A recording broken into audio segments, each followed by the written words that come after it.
Before the world learned how to count time, it learned how to feel it. Before the sun had a name and the stars had stories, there were footsteps that shaped the dark. They did not echo, they became the land. They were the giants. Not born of stone, not carved from cloud, but woven from the first breath the world ever took. When they opened their eyes, oceans leaned closer. When they spoke, mountains learned how to listen. And when they walked, the sky itself adjusted its height, as if bowing in quiet respect. But this is not the tale of how they ruled. This is the tale of how they chose to remain. In the first dawn, the world was unfinished. Rivers wandered without direction, spilling themselves into empty plains. Forests grew too close to the sun and burned away before they could learn how to shade their own roots. The moon drifted through the sky like a lost traveler, unsure of where it belonged. So the giants became the world's architects. One, called Kael, the horizon bearer, stretched his arms wide and taught the sky how far it could reach. Another, Mirror of the deep step, pressed her feet into the soft earth and pulled valleys open so water could learn how to sing. And another, whose name has been swallowed by centuries, stood in the north and breathed cold into the wind, giving the world its first winter and its first lesson in survival. They did not demand worship. They asked only for balance. Among them walked Arun. Arun was a listener. Where others shaped the land with hands like continents, Arun shaped it with patience. He knelt beside newborn rivers and waited until they found their path.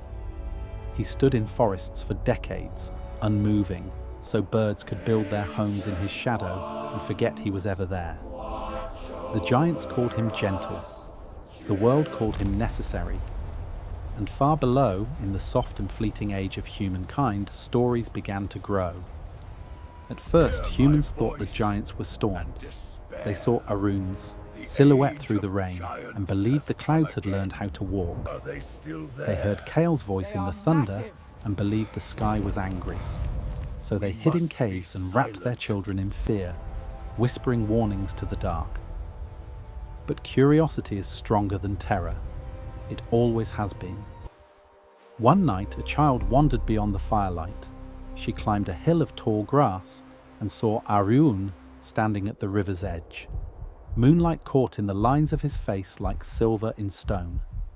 He noticed her. The world held its breath. Arun knelt. He dipped his hand into the river and lifted water toward the stars, letting it fall back in 1,000 soft reflections. The child laughed, and just like that, fear learned how to become wonder. Years turned like pages no one thought to stop reading. Villages grew into towns.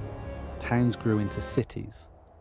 Humans built walls to keep the dark out and towers to pull the sky closer. They carved roads into the land like signatures, marking the world as something that could be owned instead of shared. The giants watched. Some were proud, some were afraid. Kael worried the sky would one day be too small. Mira felt the rivers grow restless, trapped between stone banks and human rules. And Arun heard the earth's heartbeat change its rhythm, like a song being forgotten. Then the first giant fell, not to war, not to time, but to silence. He stood in a valley that had once been green and felt nothing answer when he spoke. No wind, no roots shifting in the soil, no echo of the world's breath. So he lay down and the land grew over him, turning his back into a hill and his hands into stone. The giants learned a terrible truth. The world no longer needed them the way it once had. One by one, they chose their endings. Mira walked into the ocean, letting the tides climb her shoulders until she became a chain of islands.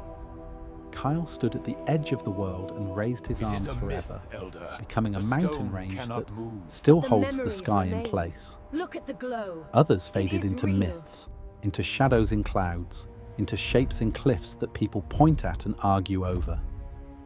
Arun remained. He walked through cities of light where the stars could no longer be seen. He stood in forests that were more memory than wood. He listened to machines hum where birds once sang. And for the first time, the listener did not know what he was listening for. Then came the age of noise.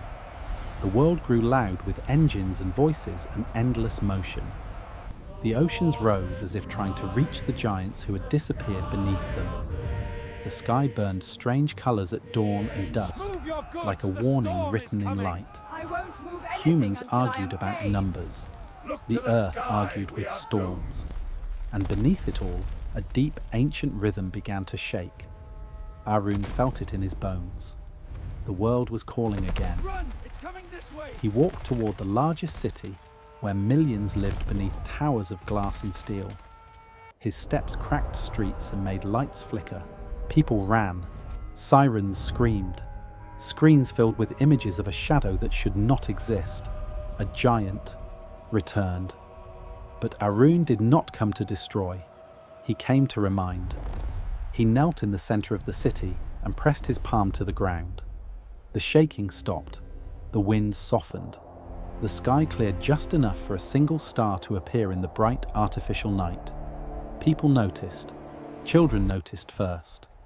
They looked up from glowing screens and saw something older than every story they had ever heard. They stepped closer. Peace. So did their Children parents. of the earth. So did their parents' parents. Breathe. Arun spoke, and his voice did not boom.